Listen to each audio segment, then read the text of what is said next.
Lovely people. I hope you are all doing well. I recently moved from London, England, to Hong Kong, which, what better time to move than during a global pandemic to somewhere that you've never been before. Thought, why not? It's a kind of, new situation, global pandemic-wise. So I thought, why not document this quite interesting journey? So I put it all together, and I was going to say let's jump right into it, but I've got to quickly caveat. I flew a month ago. I thought to myself, I have 2 weeks locked in a hotel room. I mean, not locked, but stuck in a hotel room during our quarantine period when we arrived. So obviously, I'll put together this and edit the video then. Did I? No, I did not. So you're gonna edit now. It's fine. And of course, myself and my boyfriend moved a month ago. Our situation is generally unique to us. Obviously, hopefully it will kind of help if you're in a similar situation, but things change, so I cannot guarantee that what happened to us will happen to you if you're going through this too, but I wish you the best of luck. Yeah, okay, now let's jump in. So obviously we started off by packing our bags, jumped in an Uber, obviously masks on, and made our way to Heathrow Airport. We arrived and it was like a Saturday afternoon, and I can't compare directly because I am that person who gets the 3 a.m. on a Tuesday morning flight typically, but even by that standard it was dead. It was a very, very quiet. Went over to check in our bags. We are here on a working holiday visa, so they had to kind of check that out and literally contact Hong Kong at the front of the queue before we could go even to check in our bags, which was a tiny bit scary, just because we were waiting there I hope that we are allowed to board this plane. But luckily that was fine. Went to the front, obviously all of our bags were overweight, so I had to sort that out. The person was very, very nice. Went through security just like normal, got to the gate area, pretty quiet, most stuff was closed. Boarded the flight, got on, and the flight was generally not very full either. There was probably half the passengers on board than if the flight was full. Does that make sense? Close enough. Kind of nice because we were in 3 seats, there was 2 of us, so had a little extra seat to ourselves. Barney got cold, so he dressed like a grandma. Landed, got to Hong Kong, and then you're thinking, oh okay, you've done a 12-hour flight, that's the majority of your trip. No, because then you have to have a immediate COVID test and wait for the results.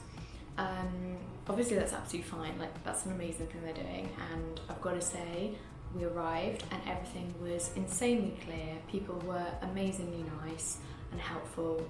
So we got off the plane, we were stewarded round through. The first section we had to show our QR codes from this form that you have to fill in. I'll put that in the description box below, just in case you need it. We had filled that in before we got on the flight while we were waiting in Heathrow, so that was really handy to have that ready to go.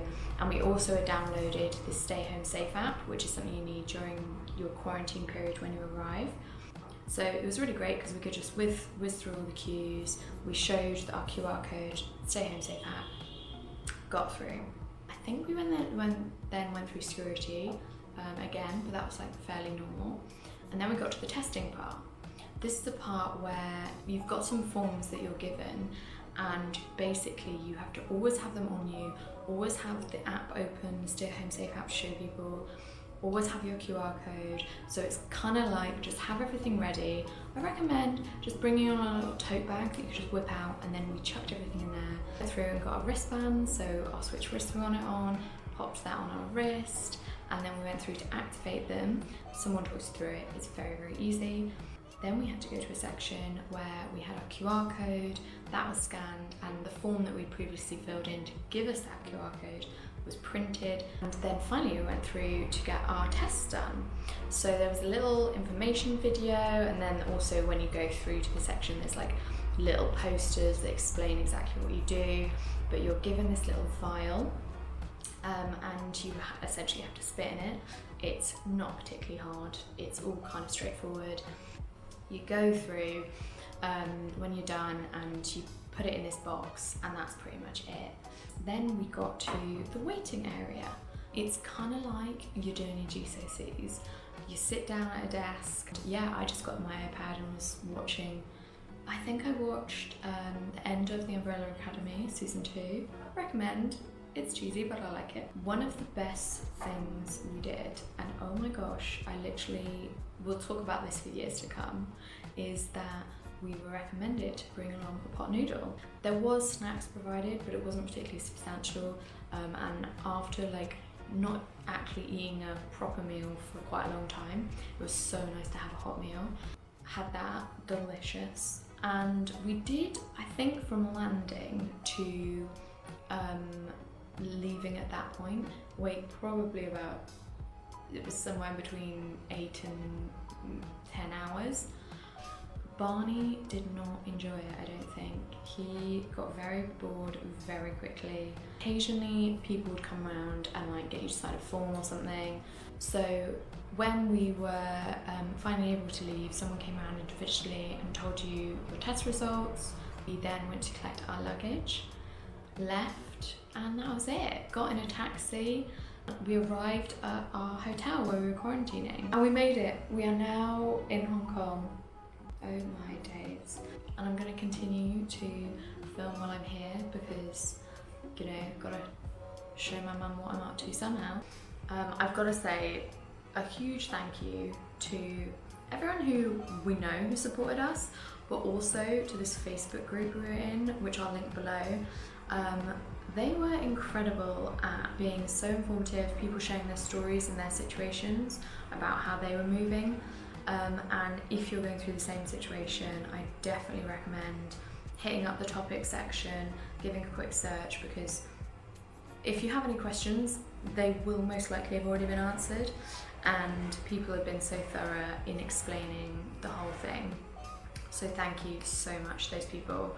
I mean, I wouldn't have known to bring a pot noodle with me if I didn't have them, and I cannot thank them enough for that. If you've got any questions, whether you're going to be doing this kind of trip yourself or you're just curious, comment below, because I'm totally happy to help out and answer anything you might have, query, blah blah blah blah blah.